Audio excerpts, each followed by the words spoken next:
ಈ ಈ ಒಂದು ಟೀಕೆಗಳಿಂದ ಅಥವಾ ಏನೋ ಅವ್ರಿಗೆ ಅಪಮಾನ ಆಗಿದ್ದಾರೆ ಡಿಫಿಮೇಷನ್ ಕೇಸ್ ಆಗ್ಬೋದಿತ್ತಲ್ಲ ಎಲ್ಲರ ಮೇಲೆ.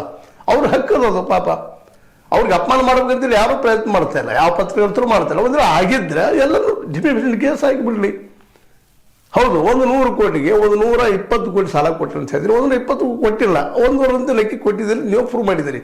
ಬಾಲಚಂದ್ರ ಜಾರಕಿಹೊಳಿ ಅವರು ಮತ್ತು ಜೊತೆ ಜೊಲ್ಲೆ ಅವರಿಗೆ ಮತ್ತು ನಮ್ಮ ಬಾಲಚಂದ್ರ ಜಾರಕಿಹೊಳಿ ಸ್ನೇಹತ್ವ ಇರ್ಬೋದಿಲ್ಲ ಅಂತಲ್ಲ, ಆ ಸ್ನೇಹತ್ವ ಇಲ್ಲಿ ಬರುವಂಥದ್ದಲ್ಲ ಅನ್ನೋಂಥ ಮಾತುಗಳು ಅವ್ರು ವೈಯಕ್ತಿಕ ಬೇಕಾದಿರಲಿ. ಬಟ್ ಅವ್ರನ್ನ ಕೂಡಿಸಿಕೊಂಡು ಇಲ್ಲಿ ಆ ಒಂದು ಮೀಟಿಂಗ್ ಮಾಡೋ ಅವಶ್ಯಕತೆ ಇತ್ತ ಅನ್ನೋಂಥ ಬಹುದೊಡ್ಡ ಪ್ರಶ್ನೆಯನ್ನು ಅವ್ರ ವಿರೋಧಿಗಳೆಲ್ಲ ಹುಟ್ಟಾಕ್ತಾ ಇದ್ದಾರೆ. ಇದರಿಂದಾಗಿ ಒಂದು ಸಮಸ್ಯೆಯನ್ನು ಕ್ಲಿಯರ್ ಮಾಡ್ಕೋಬೇಕು.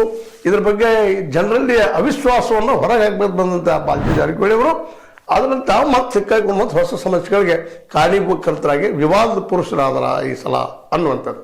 ಅದೇನಾಗಲಿ DCC ಬ್ಯಾಂಕ್ ರೈತರದ್ದು ಅನ್ನೋದು ನಾವೆಲ್ಲ ಗಮನದಲ್ಲಿ ಇಟ್ಕೋಬೇಕಾಗ್ಯದ. ಅದು ಕಮರ್ಷಿಯಲ್ ಪರ್ಪಸ್ ಇಲ್ಲ. ಕಮರ್ಷಿಯಲ್ ಅಂತ ಸ್ವತಃ ನಮ್ಮ ಬೀರೇಶ್ವರ ಬ್ಯಾಂಕ್ ಮಾಡ್ಕೊಂಡಿದ್ದಾರೆ ನಮ್ಮ ಜೊಲ್ಲೆ ಅವರು. ಅದ್ರದ್ದು ಇವರು ಇನ್ನೊಂದು ಯಾರು ಬ್ಯಾಂಕ್ ಮಾಡ್ಕೊಳ್ಳಿ ಏನು ತಕರಾರಿಲ್ಲ, ಫೈನಾನ್ಸ್ ಮಾಡ್ಕೊಳ್ಳಿ, ಅದ್ರ ಪ್ರಕಾರ ಅವರು ಹಂಚಲಿ ಮಾಡಲಿ ಗಳಿಸಲಿ. ಆದರೆ DCC ಬ್ಯಾಂಕ್ ಶ್ರೀಮಂತ ಮಾಡಬೇಕು ಅನ್ನೋಕ್ಕಿಂತಲೂ ಇಲ್ಲ ರೈತ ಶ್ರೀಮಂತ ಆಗಬೇಕಾಗಿತ್ತು ಅನ್ನುವಂಥ ಮಾತನ್ನು ಮತ್ತು ಒತ್ತಿ ಈ ಸಂದರ್ಭದಲ್ಲಿ ಹೇಳಬೇಕಾಗಿದೆ. ರೈತನ ಬದುಕ ನಿಲ್ಲಬೇಕಾಗಿದೆ, ಅವನು ಎಬ್ಬಿಸಬೇಕಾಗಿದೆ. ಅವನು ಇವತ್ತು ಸಾಲದಲ್ಲಿ ಸಾಯ್ತಾ ಇದ್ದಾರೆ, ಅವನು ಉಳಿಸೋ ಸಲುವಾಗಿ. ಯಾಕಂದ್ರೆ ವರ್ಷಕ್ಕೆ ರೈತ ಇಲ್ಲಿವರೆಗೆ 2025 111 ಲಕ್ಷ ಕೋಟಿ ರೂಪಾಯಿದಷ್ಟು ಲಾಸ್ ಆಗಿದ್ದಾನೆ.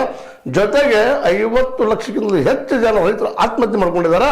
ಅವರನ್ನು ಉದ್ಧಾರ ಮಾಡೋ ಸಲುವಾಗಿ, ಅವ್ರನ್ನ ಉಳಿಸಿಕೊಳ್ಳೋ ಸಲುವಾಗಿ ಈ DCC ಬ್ಯಾಂಕ್ ಇದೆ ವಿನಃ ಕೇವಲ ದುಡ್ಡು ಗಳಿಸಿ 6,000 ಕೋಟಿ ಆಯಿತು, 10,000 ಕೋಟಿ ಆಯಿತು ಅನ್ನೋದು ಅಲ್ಲ ಅನ್ನೋದನ್ನ ನಾವೆಲ್ಲ ಗಮನದಲ್ಲಿಡಬೇಕಂತೇಳಿ ಇವತ್ತು ನಾವು ಅತ್ಯಂತ ಸ್ಪಷ್ಟವಾಗಿ ನಮ್ಮ ಬಾಲಚಂದ್ರ ಜಾರಕಿಹೊಳಿ ಅವ್ರಿಗೆ ಆಯ್ತು, ಜೊತೆಗೆ ನಮ್ಮ ಜೊಲ್ಲೆ ಅವ್ರಿಗೂ ಸಹಿತ ಹೇಳಬೇಕಾದ್ರೆ ಮುಖ್ಯವಾಗಿ ಜೊಲ್ಲೆ ಅವ್ರಿಗೆ ಹೇಳುವಂಥದ್ದು ವಿಷಯ. ಯಾಕಂದ್ರೆ ಅಣ್ಣಾ ಸಾಹೇಬ್ ಜೊಲ್ಲೆ ಅವರು ಈ ಬ್ಯಾಂಕಿನ ಅಧ್ಯಕ್ಷರು. ಇವತ್ತು ಅವರ ನಿಜವಾಗಿಯೂ ನೈತಿಕವಾಗಿ ಆಯಿತು, ಕಾನೂನಾತ್ಮಕವಾಗಿಯೂ ಎಲ್ಲ ದೃಷ್ಟಿಯಿಂದ ಜವಾಬ್ದಾರರು. ಅದೇ ಕಾಲಕ್ಕೆ ಬಾಲಚಂದ್ರ ಜಾರಕಿಹೊಳಿ ಅವರು ಗೆಲ್ಲಿಸಿರ್ಬೋದು ಈ ಟೀಮನ್ನು.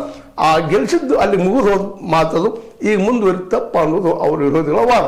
ಏನಂತಾರೆ ಬಾಲಚಂದ್ರ ಜಾರಕಿಹೊಳಿ ಮತ್ತು ಜೊಲ್ಲೆ ಅವರು ಅನ್ನೋದನ್ನು ಅವ್ರ ಮುಂದಿನ ಒಂದು ಮೀಟಿಂಗ್ದಲ್ಲಿ ತಿಳಿಸ್ಲಿ ಅಥವಾ ಪ್ರೆಸ್ ತಿಳಿಸ್ಲಿ ಅಂತ ಹೇಳ್ತಾ ಇದು ನೀವು ಲೈಕ್ ಆಗಿರ್ಬೋದು. ಲೈಕ್ ಮಾಡಿ, ಶೇರ್ ಮಾಡಿ, ಕಾಮೆಂಟ್ ಮಾಡಿ, ಜೊತೆಗೆ ಸಬ್ಸ್ಕ್ರೈಬ್. 16 ನ್ಯೂಸ್ ಅಥವಾ ಸತ್ಯದ ಕೈಗಳಲ್ಲಿ ವಂದನೆಗಳು.